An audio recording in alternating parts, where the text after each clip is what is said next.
Arachnophobia. Fear of spiders explained. Hey everyone, welcome back to the channel. I'm Zaki, and today we're diving headfirst into a topic that literally gives millions of people the heebie-jeebies. Arachnophobia. Yep, we're talking about the fear of spiders. Whether you're the type who calmly captures them in a cup and releases them outside, or you're already mentally burning down a house when you see one on the wall, you're in the right place. This one's for you.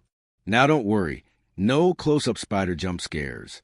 Just a good-natured, deep dive into why spiders scare us, how that fear works in our brains, and what we can do about it.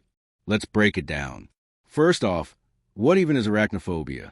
Technically, it's a specific phobia, which means it's a strong, irrational fear tied to a particular object or situation. In this case, spiders. But it's more than just not liking spiders. People with arachnophobia can experience full-on panic attacks. We're talking racing heart, nausea, shortness of breath, maybe even a desperate urge to bolt out of the room like it's on fire. For some folks, the fear is so intense that they can't even look at a picture of a spider without getting anxious. So yeah, it's a real thing, and for many, it's no joke. So just how common is this fear? More common than you might think. Experts estimate that around 3.5% to 6% of people have a diagnosable fear of spiders. And if we count people who are simply uncomfortable around them, that number shoots up dramatically. Interestingly, women are significantly more likely to be affected than men, though scientists aren't entirely sure why. And let's be honest, the reactions can be pretty extreme. You probably heard stories or lived them of people abandoning rooms, cars, or entire campsites because of one unexpected 8-legged visitor.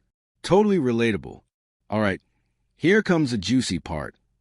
Why are we so scared of spiders in the first place? Most of them aren't venomous. They rarely bite. They're tiny, and let's be real, they're probably more afraid of us than we are of them. So why the widespread panic?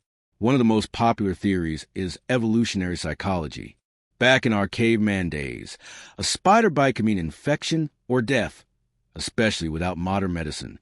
So humans who were naturally more cautious around spiders had better odds of surviving. Over generations, that wariness got passed down and amplified. Boom! Evolutionary fear unlocked. But that's not the whole story. Arachnophobia can also be learned.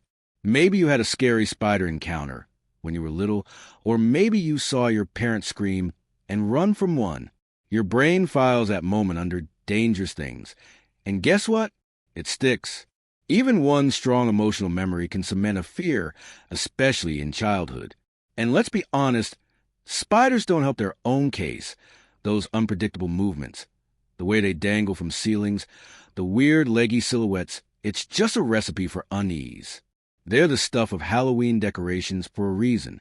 So what happens when someone with arachnophobia actually sees a spider? It's not just discomfort. It can be a full physiological response. Your brain hits the panic button, your body floods with adrenaline, and you go into fight or flight mode. It's the same system that would activate if you were being chased by a wild animal.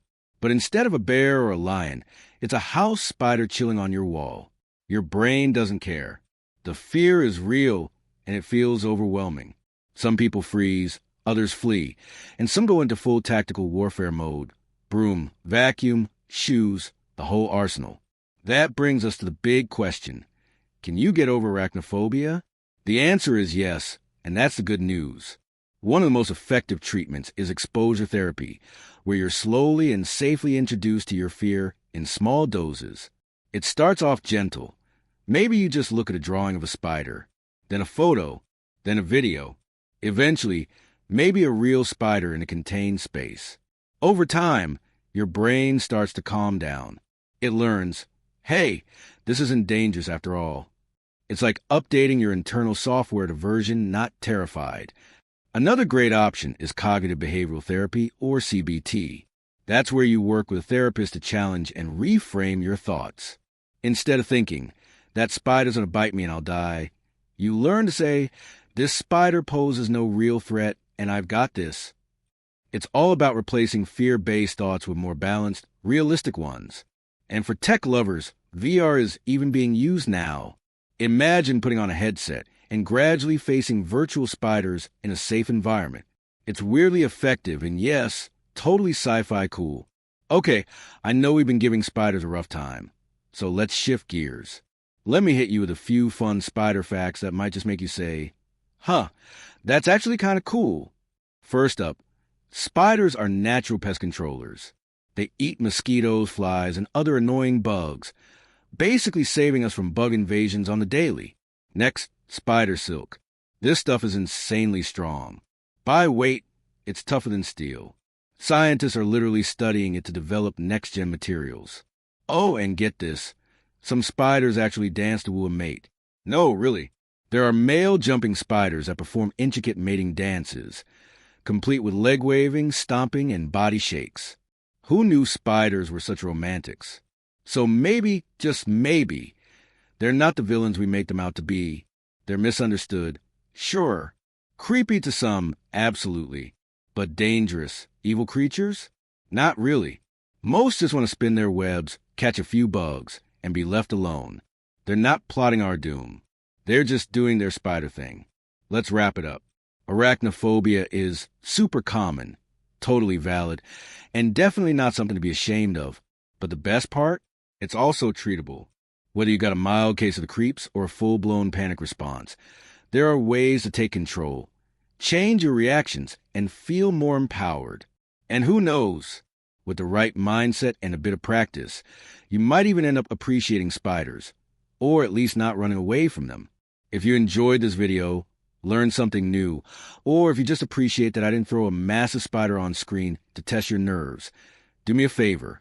Smash that like button. Seriously.